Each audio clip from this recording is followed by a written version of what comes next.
Télé 50, simplement congolais.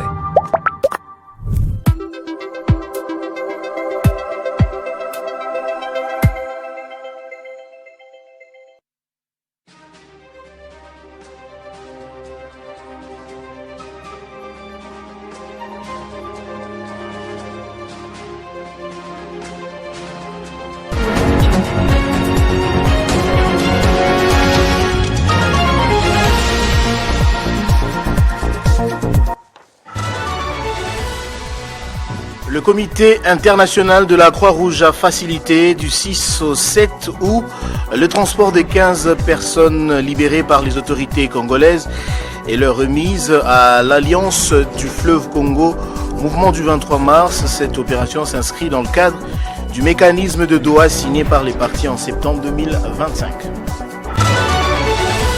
En justice, Aubin Minakou et Emmanuel Ramazani Chadari, respectivement, vice-président et secrétaire permanent du PPRD, ont été transférés à l'auditorat militaire général. Sauf changement, ils devraient y être entendus ce vendredi d'après plusieurs sources proches du dossier. Et puis la RDC interdit l'exportation des concentrés de cuivre et de cobalt selon un arrêté interministériel signé par 3 membres du gouvernement. Objectif: encourager la valeur ajoutée locale. Fin de la tolérance pour les entreprises qui échappent à la facture normalisée. Le ministre des Finances, Doudou Fouamba, annonce des sanctions immédiates contre les opérateurs économiques récalcitrants et les agents de la DGI complices de fraude à la TVA. Nouveau journal sur Télé 50, bienvenue à tous. Le comité international de la Croix-Rouge a facilité du 6 au 7 août 2026 le transport de 15 personnes libérées par les autorités congolaises et leur remise à l'Alliance du fleuve Congo, mouvement du 23 mars. Cette opération s'inscrivait dans le cadre du mécanisme de Doha signé par les parties en septembre 2025. Le convoi a quitté Beni dans le nord du Nord Kivu dans la soirée du 6 août. Après avoir transité par l'Ouganda, il a rejoint le territoire de Rutshuru dans le sud de la province où la remise a eu lieu le 7 août au matin. Le gouvernement congolais passe à la vitesse supérieure pour le désenclavement et la relance socio-économique du nord-ouest de la République démocratique du Congo. Le ministre des Infrastructures et Travaux publics, John Banzalunda, aux côtés du vice-ministre du Budget, a présidé une réunion stratégique au siège de la délégation de l'Union européenne à Kinshasa, dédiée à l'activation du plan de financement du tronçon routier Ngobo-Yabo-Gemena à Kula à Lisala, corridor 6. L'Union européenne et l'Union africaine ont convenu donc de travailler conjointement au développement et à la construction de transports et de commerce en Afrique subsaharienne. Le corridor 6 reliant Douala à Kampala en passant par la RDC est un des 3 corridors traversant le pays. On écoute le chef de la délégation de l'Union européenne à l'issue de la réunion. Écoutez, tout d'abord, je remercie Monsieur le ministre et Monsieur le vice-ministre. C'est un témoignage de l'importance que le gouvernement attache à cette initiative. Et je dois dire que c'est la concrétisation d'un travail de longue haleine qu'on a fait avec Monsieur le secrétaire général et beaucoup d'autres partenaires. Le message pour les populations du sud du Bangui est que ce projet avance, qu'il s'agira du plus grand investissement que l'Union européenne ait jamais fait dans ces pays, en collaboration avec nos collègues de l'Agence française de développement, de la Banque africaine de développement et de la Banque européenne d'investissement. Il s'agit d'un investissement qui dépasse les demi-milliards de dollars et qui va donner à tous les sud du Bangui une nouvelle dynamique dans le développement socio-économique. Nous sommes dans les phases finales de validation des études et nous sommes confiants que l'année prochaine, nous pourrons finaliser les financements nécessaires pour ce grand projet. Nous considérons que la province du sud du Bangui a un potentiel agricole très important qui peut bénéficier à la demande croissante des grandes villes tout au long du couloir vert, à partir de Kinshasa, mais aussi Mbandaka, Kisangani et bien d'autres. Donc pour nous, cet investissement fait partie d'une vision globale qui concerne le développement du couloir vert, qui a pour ambition de rapprocher l'Est et l'Ouest du pays en utilisant les infrastructures routières, la navigation fluviale, les ports, Et il arrive en complément des projets dans les chaînes agricoles que nous sommes déjà en train de développer avec d'autres partenaires et qui vont ouvrir un marché très important aussi au niveau régional avec les Cameroun et la Centrafrique. Donc il s'agit de bien plus d'un simple projet routier. C'est une véritable vision de développement intégré qui va transformer radicalement les perspectives des populations de cette province et, je l'espère, de l'ensemble des populations de l'RDC. Comme nous l'avons pu discuter aujourd'hui, les avant-projets sommaires sont terminés et validés. Les requêtes de financement ils vont bientôt parvenir. Les bailleurs ont confirmé leur accord. Donc tous les ingrédients sont réunis pour qu'on puisse démarrer les travaux vers la fin de l'année 2027, une fois finalisées les études détaillées qui vont bientôt être lancées. J'ai dit au sommaire, fin de la tolérance pour les entreprises qui échappent à la facture normalisée. Le ministre des Finances Doudou Fwamba, Likunde Libotaï, annonce des sanctions immédiates contre les opérateurs économiques récalcitrants et les agents de la Direction générale des impôts complices de fraude à la taxe sur la valeur ajoutée. Après plusieurs mois d'accompagnement, le gouvernement passe à la phase répressive avec l'objectif de renforcer la mobilisation des recettes publiques. Le ministre des Finances de Doufamba, Likunde Libotaï, a clôturé les cliniques fiscales consacrées à la réforme de la facture normalisée et annoncé la fin de toute période de tolérance pour les entreprises qui ne s'y conforment pas. Il a affirmé que la fraude à la TVA ne sera plus tolérée et a instruit la Direction générale des impôts d'engager immédiatement des sanctions ciblées contre les opérateurs économiques récalcitrants ainsi que contre les agents de la DGI qui valideraient des déductions de TVA sans facture normalisée.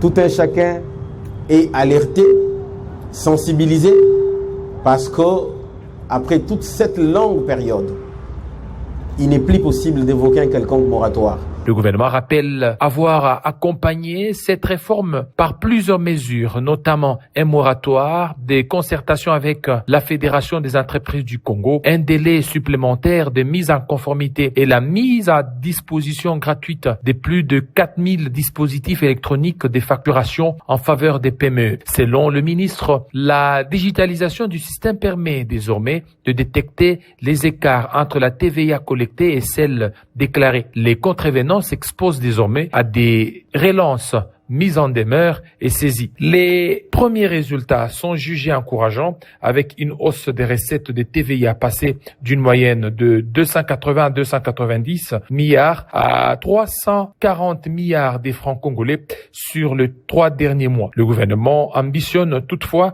de doubler ce niveau de mobilisation afin de financer davantage les infrastructures et les politiques publiques. Enfin, une application mobile sera prochainement lancée pour permettre aux consommateurs de vérifier l'authenticité des factures normalisées et de s'assurer que la TVA payée est effectivement reversée au trésor public. Le ministre a réaffirmé que le respect de la loi constitue un pilier essentiel du climat des affaires en République démocratique du Congo.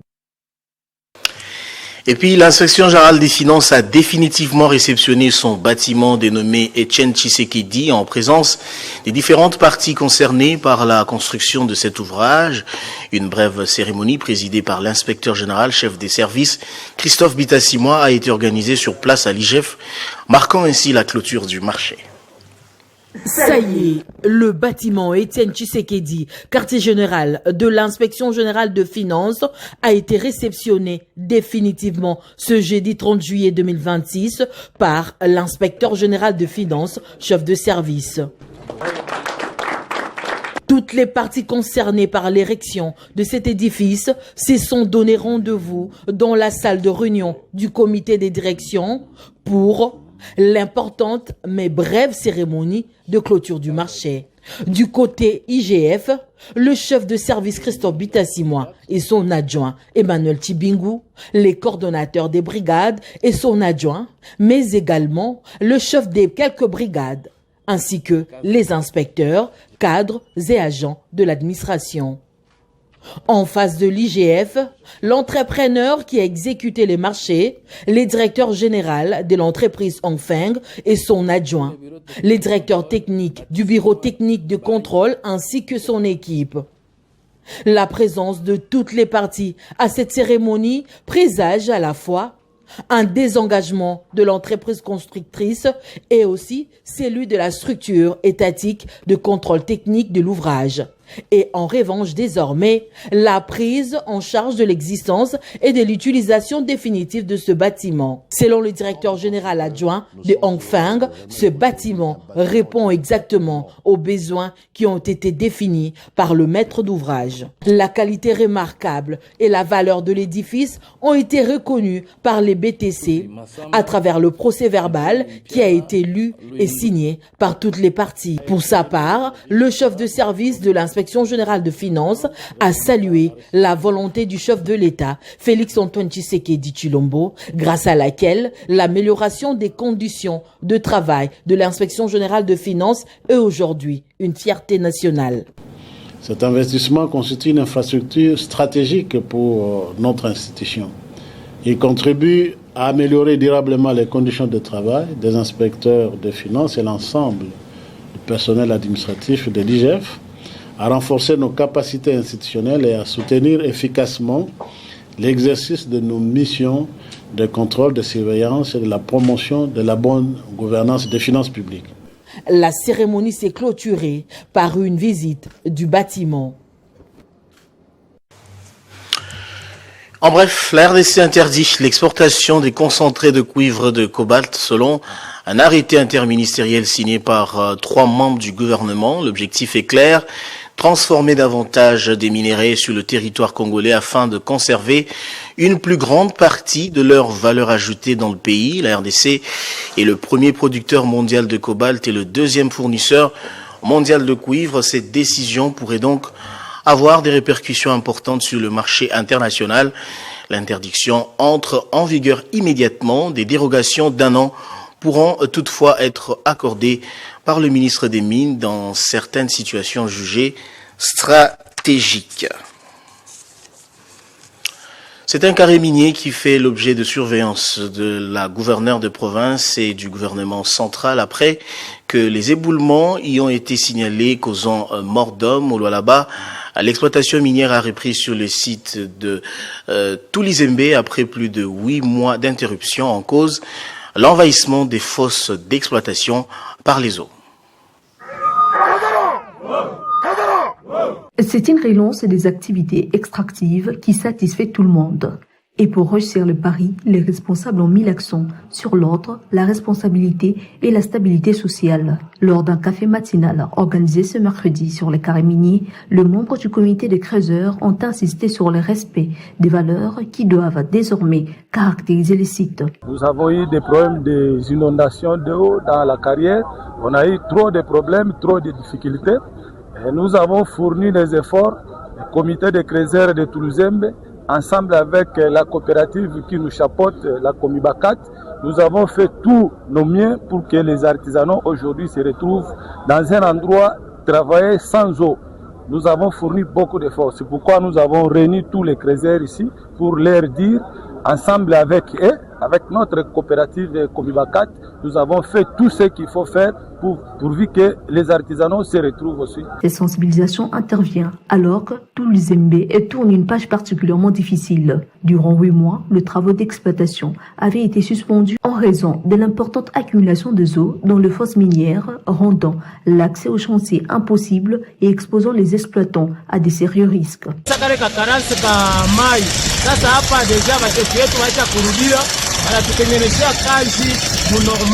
Pour restaurer les conditions d'exploitation, Comibac a engagé un vaste programme de réhabilitation comprenant le pompage d'eau stagnante, l'aménagement d'un réseau de drainage ainsi que l'installation de plusieurs conduites destinées à assurer l'évacuation permanente des eaux d'infiltration. Ces aménagements techniques ont permis de sécuriser les zones d'exploitation et de remettre progressivement les chantiers en production, redonnant espoir à des milliers de familles. En bref, en justice, Aubin Minakou et Emmanuel Ramazani Chadari, respectivement, vice-président et secrétaire permanent du PPRD, ont été transférés à l'auditorat militaire général. Ils devraient y être entendus ce vendredi d'après plusieurs sources proches du dossier, sauf changement de dernière minute. C'est après plus de 200 jours de détention que le transfèrement de ces 2 proches de l'ancien président de la République vers une juridiction compétente est intervenu. Et puis l'Institut supérieur pédagogique de Kamina a célébré dans une ambiance solennelle la double cérémonie de collation de grades académiques et de clôture de l'année académique 2025-2026 présidée par le vice-gouverneur des provinces. La cérémonie a été marquée par la remise des diplômes aux lauréats. Regardez. C'est une double cérémonie riche en couleurs de la collation des grades et de la clôture de l'année académique édition 2025-2026 qui a eu lieu dans la grande salle Sainte-Thérèse pour l'Institut supérieur pédagogique ISP Kamina. Le vice-gouverneur, honorable professeur Mwenzoua Kadilo Rosen, à ses côtés le représentant du président de l'Assemblée provinciale d'Olomami, a participé à cette solennité pendant laquelle le secrétaire général académique a donné les statistiques des étudiants. Ensuite, le professeur ordinaire Elias Yumba Mwadi s'est jeté de fleurs d'avoir fait immatriculer à 100% les agents de l'ISP Kamina en se montrant favorable à engager cette institution supérieure dans une démarche technologique avant d'inviter les lauréats à faire preuve de leurs compétences et sens du patriotisme. Après publication des résultats, les lauréats ont été conférés en grade en présence de membres du gouvernement provincial et d'autres invités. Le vernissage de 2 livres du professeur Elias Yumba Mwadi, directeur général de l'ISP Kamina, par d'une part le délégué de l'Assemblée provinciale d'Olomami et par le professeur Rosen Wakadilo, vice-gouverneur, d'autre part, qui, à la même occasion, a payé ces 2 livres. Au nom du gouverneur Banzamoulomé Marmont, le vice-gouverneur, honorable professeur Rosen Wakadilo, a exhorté les lauréats à être des entrepreneurs. Je ne saurais entamer mon propos sans rendre hommage à son Excellence Félix Antoine Tshisekedi Tshilombo, président de la République, chef de l'État, lauréates et lauréats du jour. Je vous exhorte non seulement à mettre en pratique ce que vous avez appris, mais aussi et surtout à parfaire toute connaissance et innover dans divers domaines de la vie. Dans une belle ambiance académique, cette double cérémonie s'est clôturée par une photo des familles.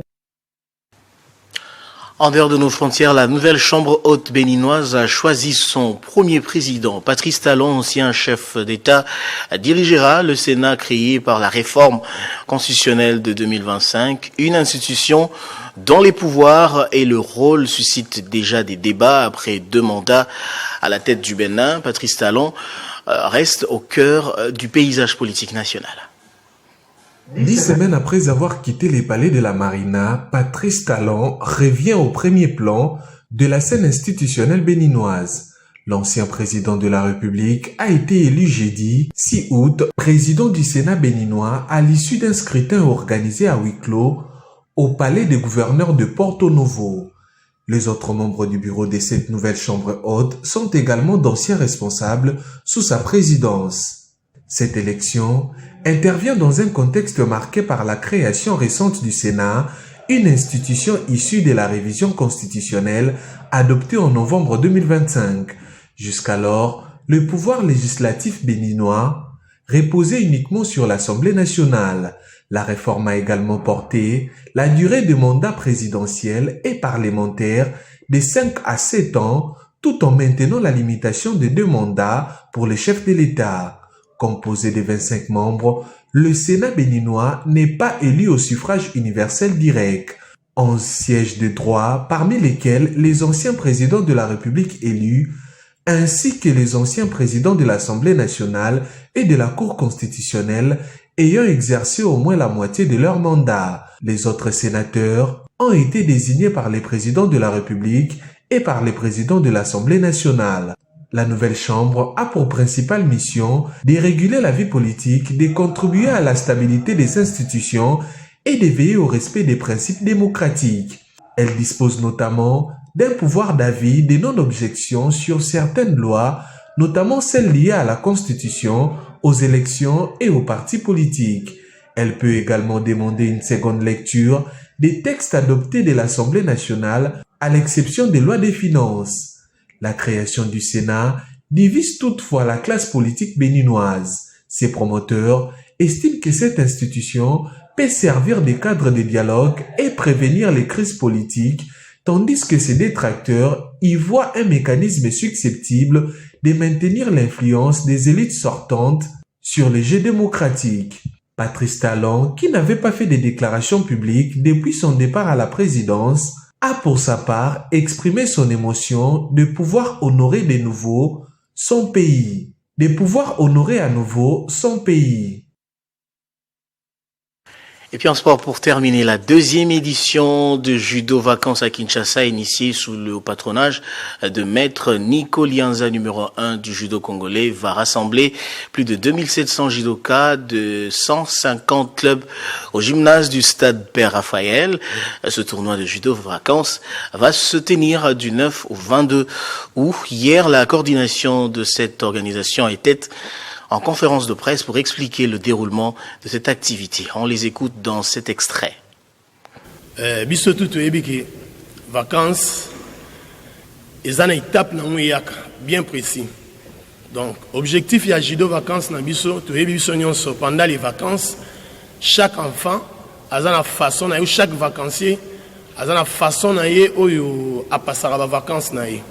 Et nous étant sportifs, on a songé comme c'était l'année passée, à donner la chance à tous les vacanciers sportifs, particulièrement les judokas, à bien passer leur période de vacances, en organisant la compétition nommée Judo Vacances deuxième édition. Donc l'objectif, c'est de donner l'opportunité à tous les vacanciers, les jeunes vacanciers, jeunes sportifs judokas, à bien passer et se détendre pendant cette période de vacances. Nyonso est vraiment bien, très bien organisé. L'an 2025, l'audience était de 1858 participants. Alors, c'est à peine que nous venons de clôturer avec la PZ ou la sélection des athlètes. Donc nous avons, si je peux me référer à la date d'hier, nous avons déjà atteint un ratio de 2570. En termes de chiffres par rapport à l'enregistrement, parce qu'en fait la tendance, nous sommes en train de piquer vers le haut. Alors, comme on dit, un homme averti en vaut deux. L'an passé, c'était 1800 et les cadres étaient ce que ça a été. Mais nous voulons travailler dans la qualité, dans l'amélioration de notre sujet.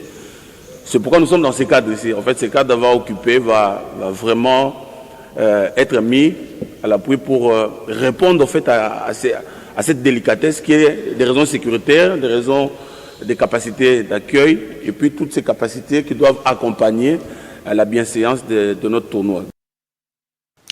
On va prendre à présent les rappels des titres. Le comité international de la Croix-Rouge a facilité du 6 au 7 août le transport des 15 personnes libérées par les autorités congolaises et leur remise à l'Alliance du fleuve Congo M23. Cette opération s'inscrit dans le cadre du mécanisme de Doha signé par les parties en septembre 2025. En justice, Aubin Minakou et Emmanuel Ramazani Chadari, respectivement vice-président et secrétaire permanent du PPRD, ont été transférés à l'auditorat militaire général. Sauf changement, ils devraient y être entendus ce vendredi d'après plusieurs sources proches du dossier. Depuis, la RDC interdit l'exportation des concentrés de cuivre et de cobalt selon un arrêté interministériel signé par 3 membres du gouvernement. Objectif: encourager la valeur ajoutée locale. Et puis, fin de la tolérance pour les entreprises qui échappent à la facture normalisée. Le ministre des Finances, Doudou Fouamba, annonce des sanctions immédiates contre les opérateurs économiques récalcitrants et les agents de la DGI complices de fraude à la TVA. On va prendre la revue de presse à présent.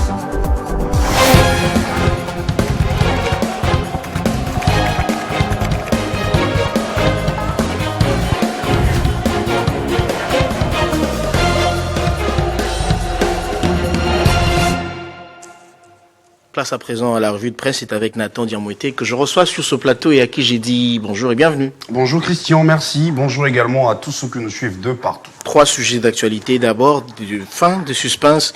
Aubin Minakou et Emmanuel Ramazani Chadari, au cadre du PPRD, transférés à l'auditorat militaire. Exactement, Christian Kalonji. Enfin, l'opinion publique, c'est où se trouve Emmanuel Ramazani Shadari et Aubin Minaku. On ouvre le bal avec le journal Congo Nouveau qui titre « Après plus de 200 jours de détention, le régime transfère Shadari et Minaku devant l'auditorat militaire ». Les tabloïds rapportent, Christian, que ces transferts met en tout cas fin à une phase d'incarcération prolongée dans des lieux de détention non spécifiés à Kinshasa, où les deux figures de l'opposition étaient retenues depuis leur arrestation au début de l'année, et fait savoir en même temps, entre les lignes, que celle-ci était intervenue dans un climat de forte tension politique marqué par une crispation entre le pouvoir en place et le partisan de l'ancien président Joseph Kabila. D'un média à un autre, Christian, le journal exclusif RDC révèle qu'à ces stades,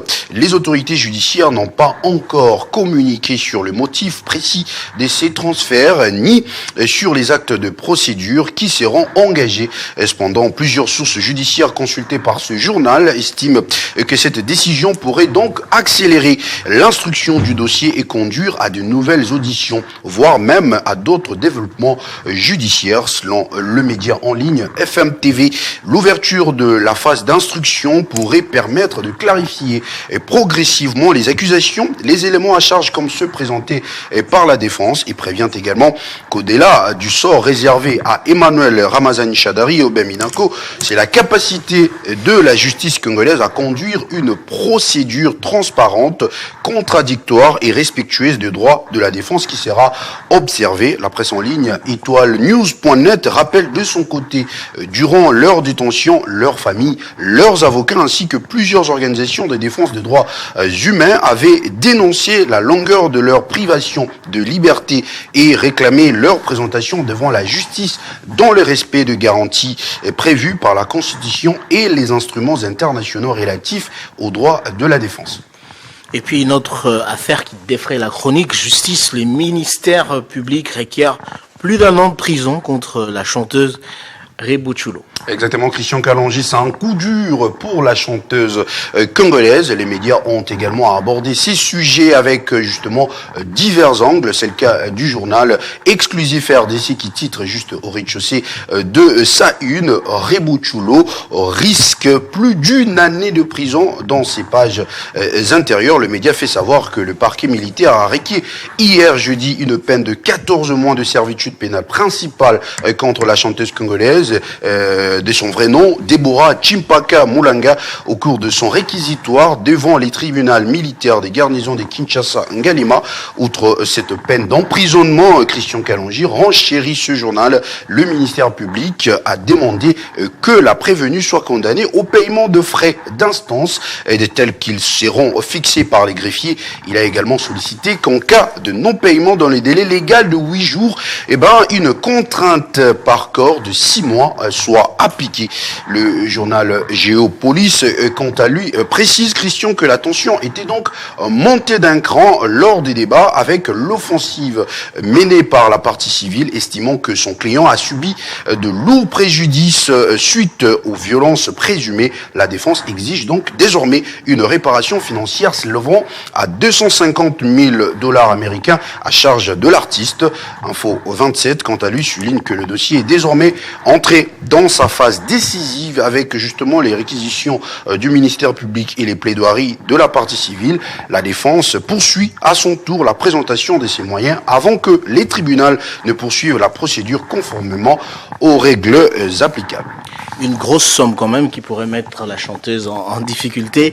Alors, pour boucler la boucle, Nathan Bénin, l'ancien président, l'a dit dans notre journal, Patrice Talon élu président du Sénat. Tout à fait, Christian Kalonji. Après la présidence, Patrice Talon occupe désormais le perchoir du Sénat, une figure qui a d'ailleurs fait la une de médias internationaux depuis hier soir. Christian, un peu plus de 2 mois après avoir laissé le fauteuil présidentiel, Patrice Talon en a retrouvé un autre, note le média Jeune Afrique. L'ancien chef de l'État béninois a été donc élu hier à la tête de la Chambre haute du Parlement, devenant ainsi la 3e personnalité du pays après le président et la vice-présidente de la République, mais avant aussi le président de l'Assemblée nationale. Africa Radio précise donc que Patrice Talon retrouve ainsi un rôle de premier plan quelques mois après avoir transmis le pouvoir à son ancien ministre de l'économie, Romuald Wadani, élu président de la République en avril dernier. Le 360 Afrique explique cette fois que le Sénat béninois n'est pas une seconde chambre législative classique. Sa mission première est de réguler la vie politique et en même temps de veiller à l'unité nationale, à la démocratie, à la stabilité de l'État et au respect de la trêve politique, période que peut encadrer un pacte de responsabilité républicaine conclu entre le gouvernement et les partis et dont l'objet affiché est de mettre fin aux campagnes électorales permanentes.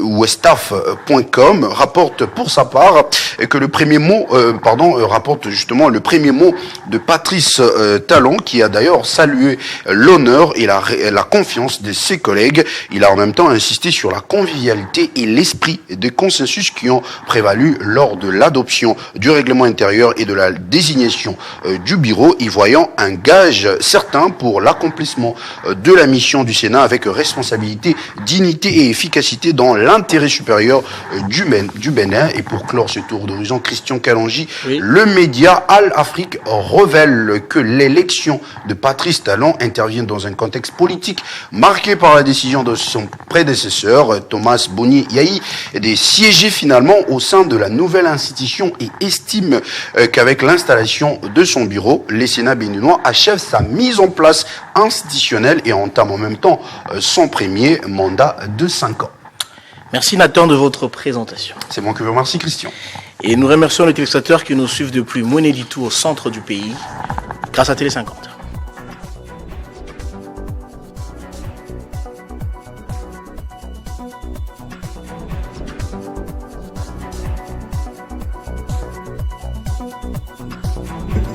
Retrouvez toute l'actualité en continu sur www.tele50.cd.